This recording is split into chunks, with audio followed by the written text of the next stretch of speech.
with the athletic divisions, when you look at NCAA schools, you're going to find that when you look at different universities, they are going to indicate if they are Division I, Division II, or Division III.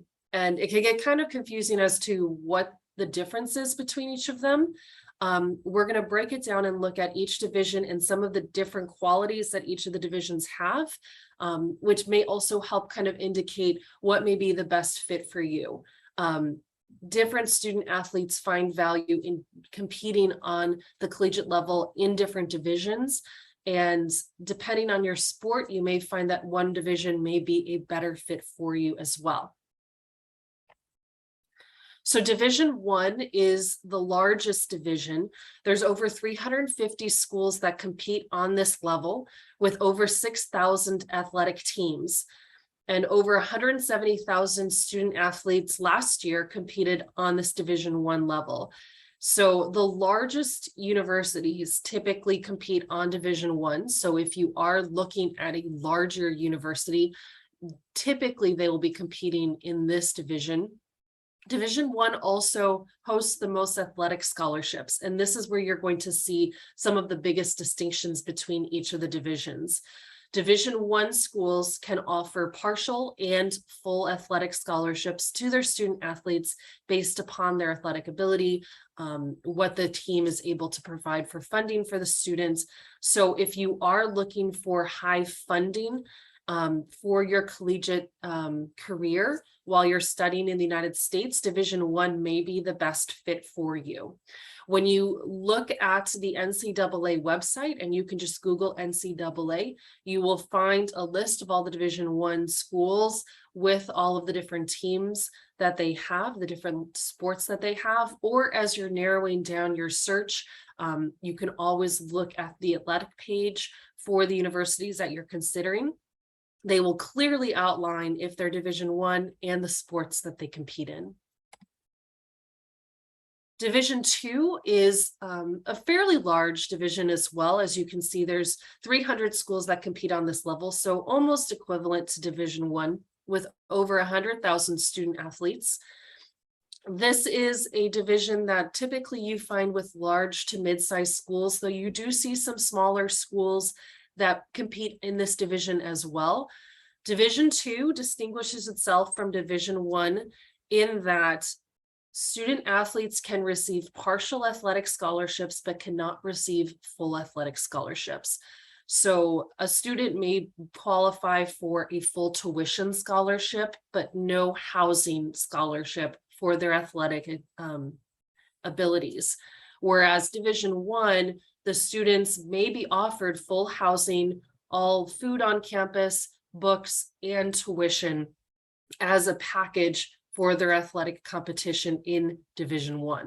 So if you are looking for a university that would offer some funding for your education based upon competing for their university team, this may be a good fit for you. I always encourage students that are looking for funding in the athletic arena to consider both Division I and Division II schools and apply to both groupings, because not all Division I schools will offer full scholarships to all of their students, and some Division II schools offer a sizable amount of scholarship, just not a full scholarship. And then lastly, you'll see Division III. So Division III is another grouping of athletic programs. You'll also see it's a fairly large division with over 400 schools and 170,000 athletes. This is typically mid-sized to small schools. So if you are looking at some smaller, either public or private universities, a lot of times they'll compete on this Division III level. The difference between Division III and the other two divisions is that Division III, the schools are not permitted to offer any athletic scholarships. So you may qualify for academic scholarships at these universities and compete for them. Any type of scholarship related to your athletic competition with the Division III team at the university.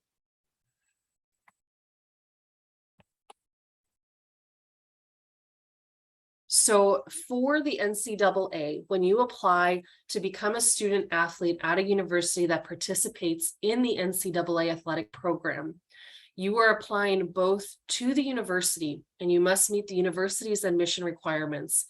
And then you're also applying to the NCAA. And what that means, especially if you're applying to Division I and Division II, is that you have to meet the minimum standards for the NCAA as a collegiate athlete in terms of academic accomplishment in order to receive funding from the university. NCAA, you have to meet the standard of the NCAA as well as be admitted to the university. So there's two components in order to qualify and be admitted to a university as an NCAA athletic student. For the NCAA, their admission requirements you will see here. Each university is going to have its own admission requirements that may be different from the NCAA. You need to meet both sets of requirements. Sometimes the NCAA sets a higher requirement, sometimes the university does, but you have to meet the requirements for both. So as you can see, this past year, the NCAA did not require the SAT and ACT. They did extend that for the next year for Division I and Division II. And most universities are also waiving that requirement. And then in terms of the GPA requirements, you'll see Division I has a slightly higher GPA requirement than Division II. For Division III, since funding is not required, there is no GPA component for the application. When you're getting recruited into the NCAA university program, there are certain things to kind of keep in mind with the application process. The first thing I would recommend is going to the NCAA's website and read through the recruitment calendar for the sport of your choice. So every sport has a certain calendar of when the coaches are allowed to start recruiting student athletes, when they're allowed to communicate with student athletes, when they're allowed to start looking through applications and video footage of student athletes. And if you miss certain points in the recruitment process, you may not qualify in order or be matched with universities that have your sport and your division that you're looking for. So a lot of times this recruitment process starts for an undergraduate student in the sophomore year of high school. The recruitment calendar can start as early as the freshman year. So do look for the sport on the recruitment calendar, so that way you can see when you can start picking universities that may be a good choice for you, communicating with their coaches to see if you'd be a good fit. Another piece would be to sit down and talk with your coach about their recommendations, especially if your coach has experience with the NCAA, either as a student or if they've had other student athletes participate in the program. And if your coach hasn't had that experience, ask your coach if they know someone who's worked through this program before. They will be able to provide a lot of insight about how to kind of navigate the communication, the process with the coaches at the different universities. And then also research universities by your program and your sport. So you have to, as a student athlete, you're looking for two matches. You're wanting to find your major of choice and then also the sport that you're looking for. And then also potentially the division that you're looking for. And this can take a lot more time than a traditional student. And so you do want to make sure you're doing that research early. Also, don't focus just on NCAA Division I schools. Like I had said, some Division I schools provide a lot of funding and some only provide that full scholarship to maybe one or two students per sport, whereas some Division II schools may have a lot of funding, and because of the restrictions of Division II that they can't provide full scholarships, they provide everything aside from one component of your academic expenses. So it's good to apply to both types of divisions if you're looking for funding, and you may be surprised to find that two schools may offer you more funding than Division One. And then within the contact period of your recruitment calendar, do begin communicating with the schools that you're considering, and the coaches that you are wanting to work under, as long as you're doing that communication within the recruiting guidelines. And we'll talk a little bit about those guidelines, the general kind of pieces of the guidelines in a little bit.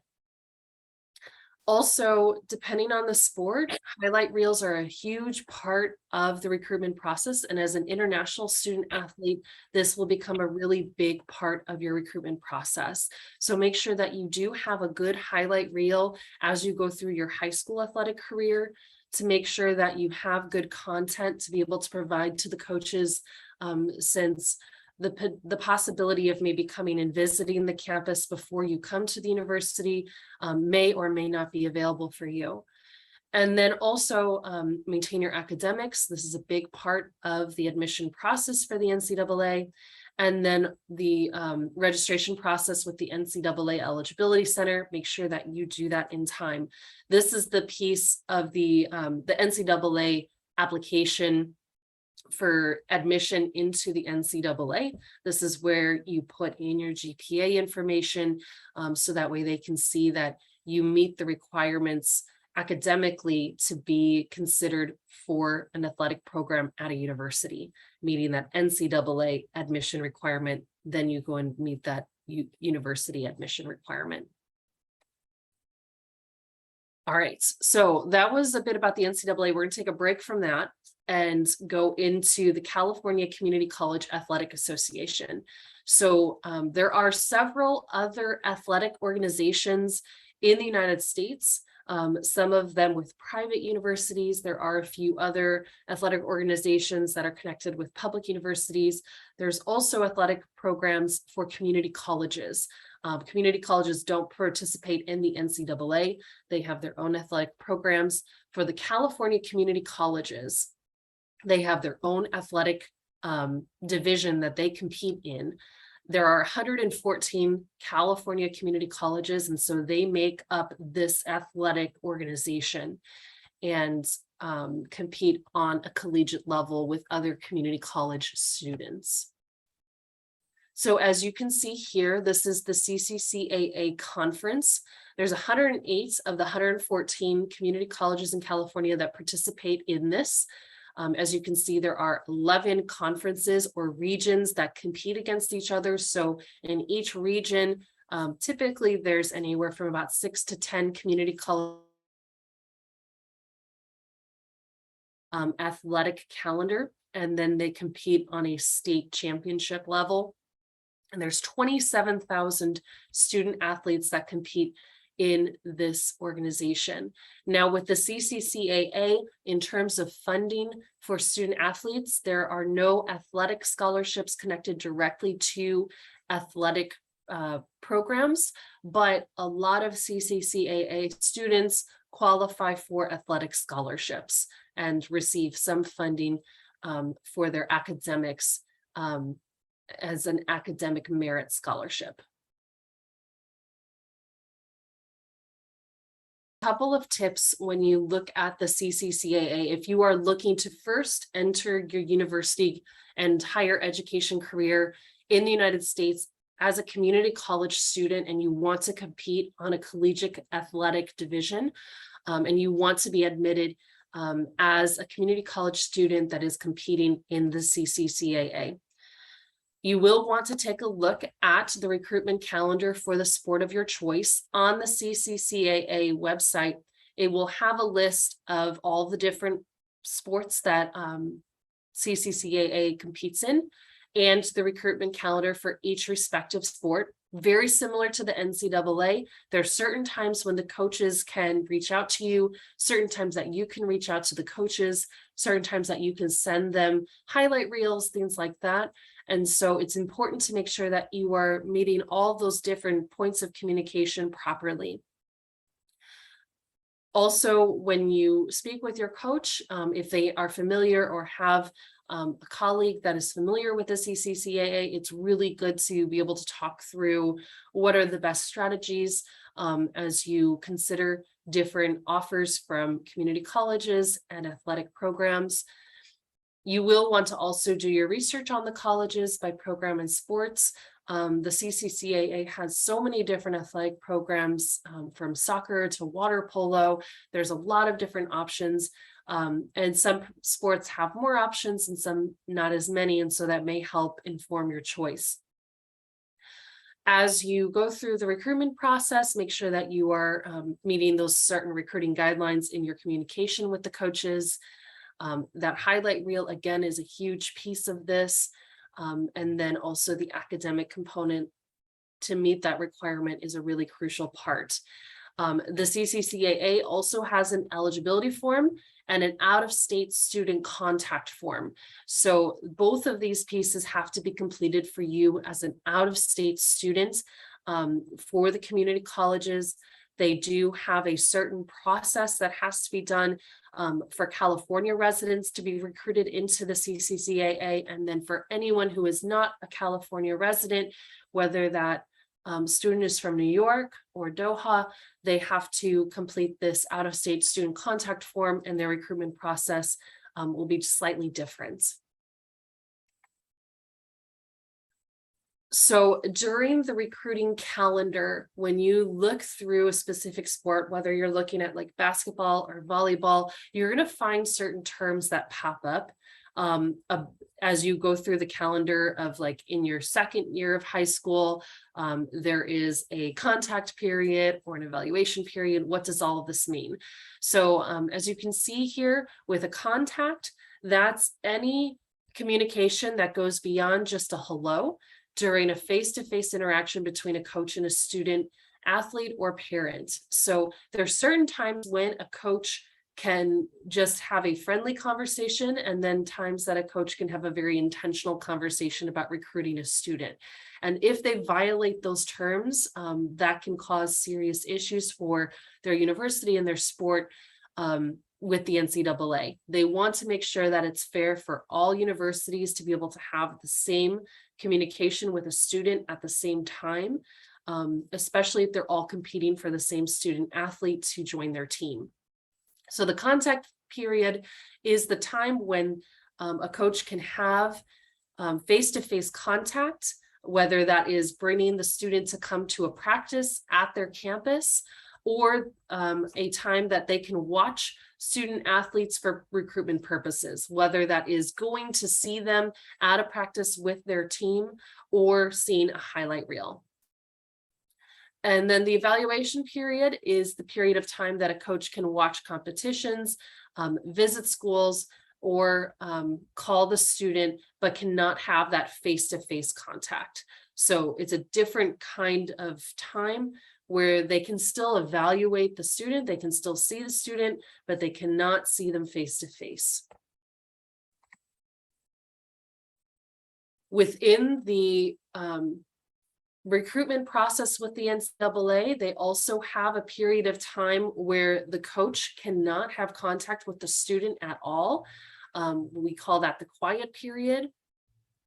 And then the dead period is also another period of time where the coach cannot have face-to-face contact with the athlete. They can't watch them complete athletics at their schools, but they can email the student or the parents during this period of time. And then this other component here, the national letter of intent, you'll find coaches will talk about this, and the NCAA will have a lot of information about this on their website. This is where, if you're competing on the Division I or Division II level where there is funding involved, the student athlete has to basically sign a contract indicating their intent to compete at that college or university for one academic year in the next academic year. It is a voluntary process and it's not required to participate in sports, but you will find a lot of coaches appreciate being able to have this this period and this agreement, and this kind of formal acknowledgement of your intent to compete at their campus. You'll also find on the website a lot of information from the NCAA about official and unofficial visits and what each of these mean. So an official visit is any visit to a college campus or university campus by a student who's considering university and considering becoming a student athlete, where the visit is paid for by the college or university. So some universities will do this for some of their top athletes, some do it for all of their athletes that they're considering, to bring them to campus, to do a campus tour, to maybe do a practice with their team, to meet with the coaches, maybe go to an athletic game, to really try to attract the student to consider and accept the offer from their school. An unofficial visit would be any visit by a student who is considering university and considering the NCAA, where the student or the student's parents are paying for the trip. So the only expenses that the university can pay when a student comes on an unofficial visit is 3 free tickets to a sporting event. All other expenses, housing, transportation, food, have to be paid for by the student and their family. So if you're communicating with the coach and they're saying, you know, we would love to have you come for an unofficial visit, basically what that means is we'd love to have you come visit, but we are not permitted to pay for it at this time. So that's something also to kind of distinguish if there is a period of time that you are considering coming for a visit before you accept an offer from a school. All right, so I'm going to give you a brief introduction of my campus, and then we'll open it up to questions, both about the NCAA, the CCCAA, kind of admission in general, things to consider as a student athlete. But just to give you a brief overview of my campus, we're an NCAA Division II athletic school. You'll see we have about 20,000 students, over 600 are international students. We currently have about 10 international student athletes. So we do have international students who have gone through this recruitment process in several different sports. I know we have international students in our men's soccer, women's soccer. We have international students in our basketball teams, as well as golf and track and field.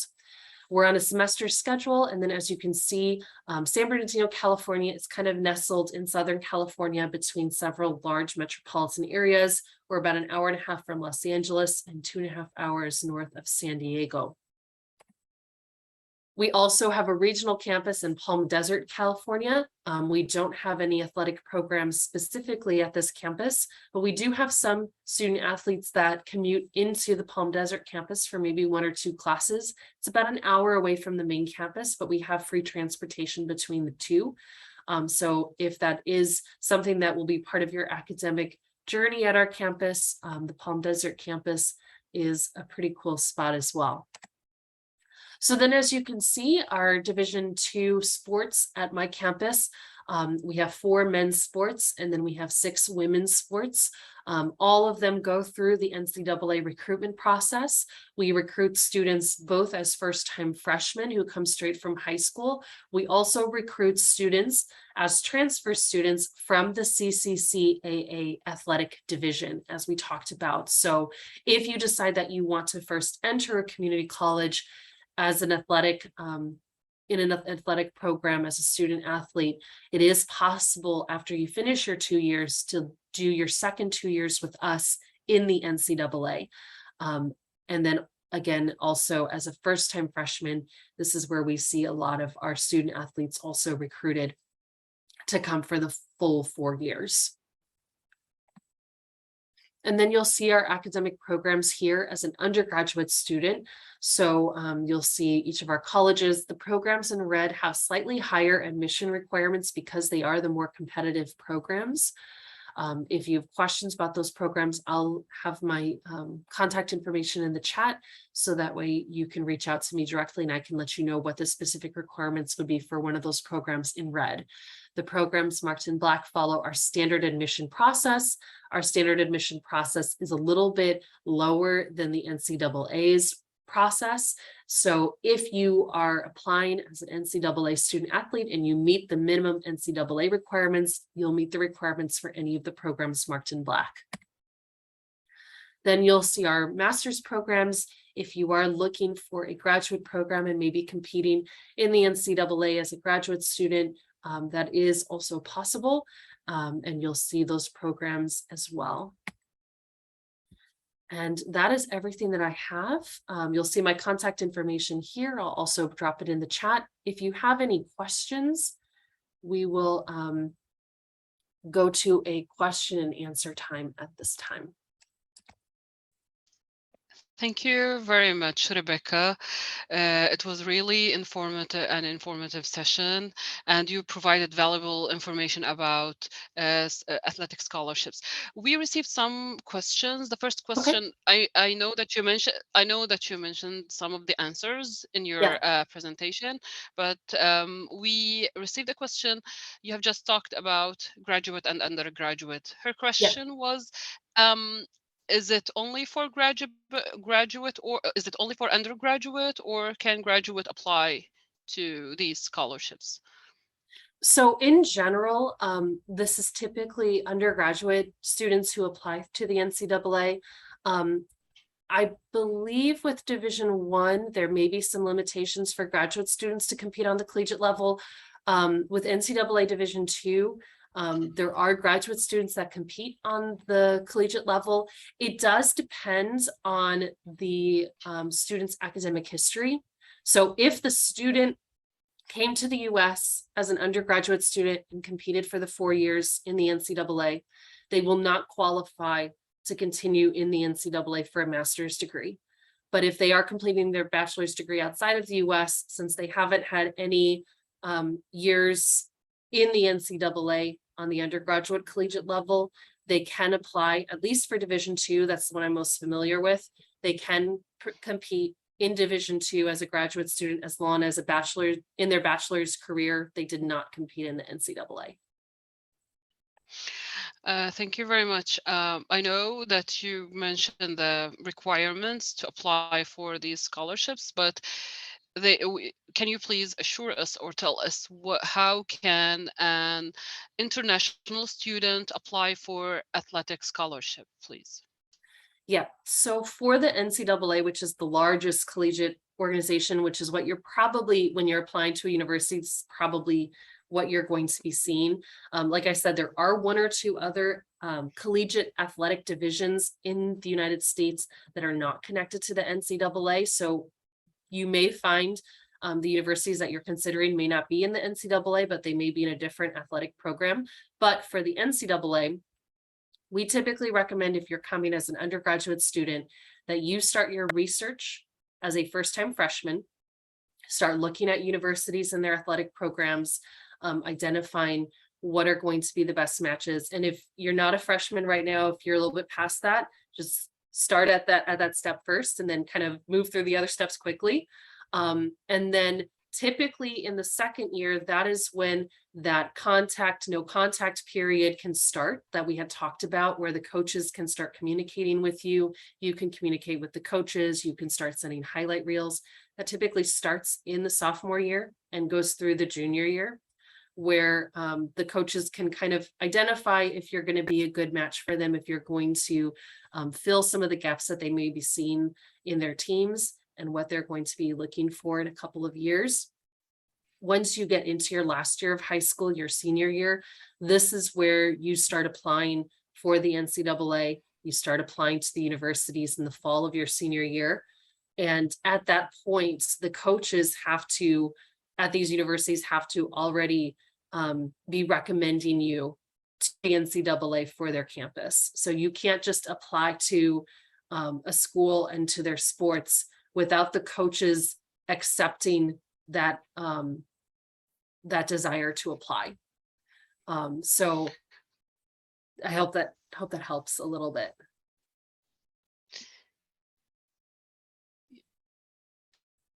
Okay, great. Yeah. We received a question, where can we find a list of Division A, Division 2 or 3 universities? Is there a way to search by sport, like on the NCAA website, like swimming teams or basketball teams or whatever? Yeah. Let me see if I can find the link.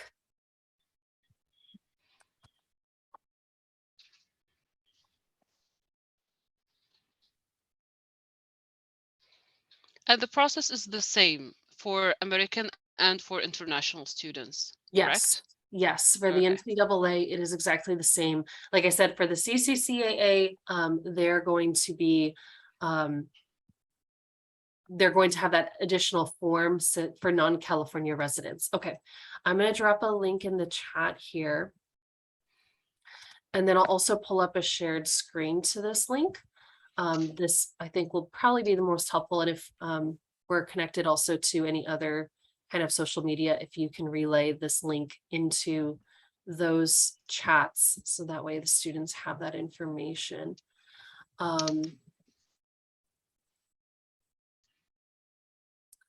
So this is the directory search for the NCAA. So we can search Division I, for example, and we'll leave it open for all states. Let's say we're considering all different states. And then in terms of a sport, let's do men's tennis as an example. And then we can view available institutions for that.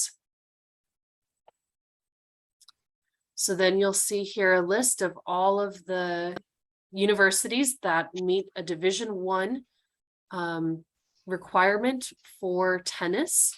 You'll also find a distinction of whether they're public or a private university. Typically, public universities, their tuition is partially supplemented by their state, but academic scholarships may be more limited. Private universities may have larger endowments for scholarships, but their tuition may be slightly higher to start. Again, with Division I, they may qualify you either for a partial or full scholarship. It'll depend on the school. You'll also see the state and then also the region that they compete in. So we had talked about the different NCAA regions. With the regions, you typically are competing with other universities in that specific area. And then when it goes on to national championships, then the top teams from each region compete on a national level to complete the athletic calendar for the sport.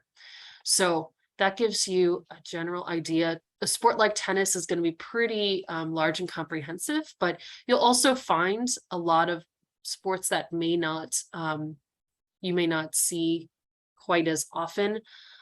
So we could put in like ice hockey, for example, and we'll search all divisions for this.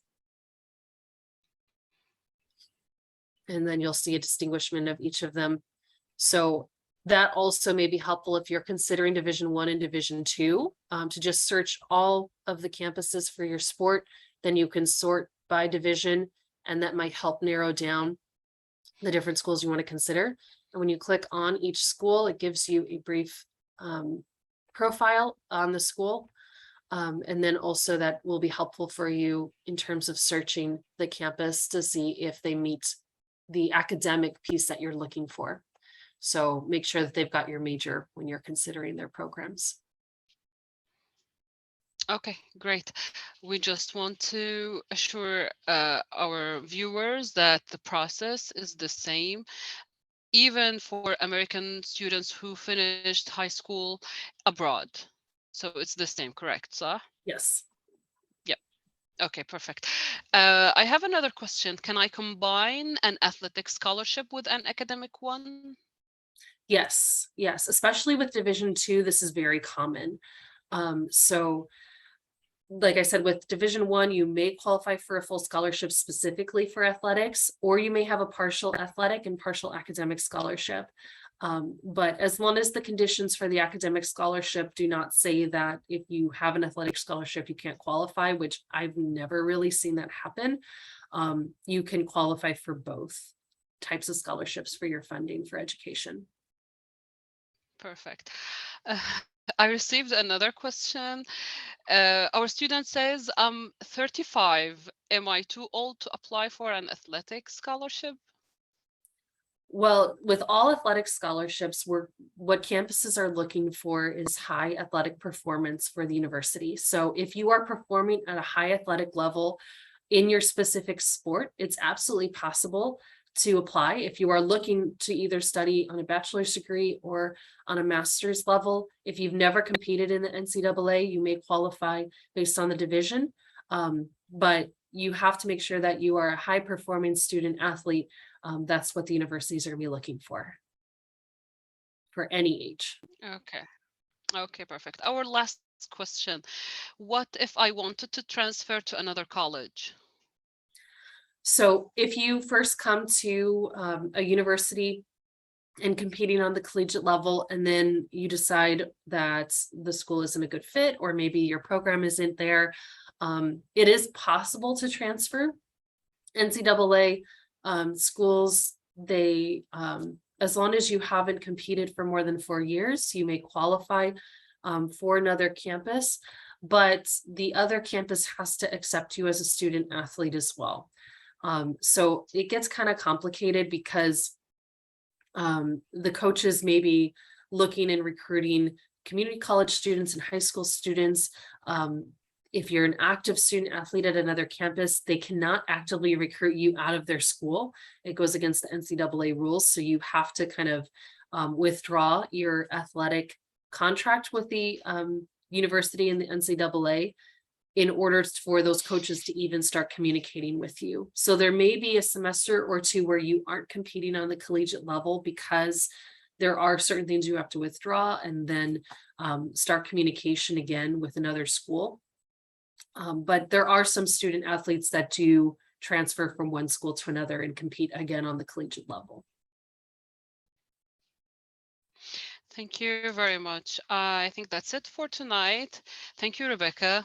Thank you very You're very much. welcome. For our dear viewers, thank you for watching us. Please watch us tomorrow. Tomorrow we have a session about student visas. We'll answer all your questions about student visas. And thank you very much and have a good night. Bye-bye. All right, thanks everyone. Bye-bye. Bye-bye. Thank you, Rebecca.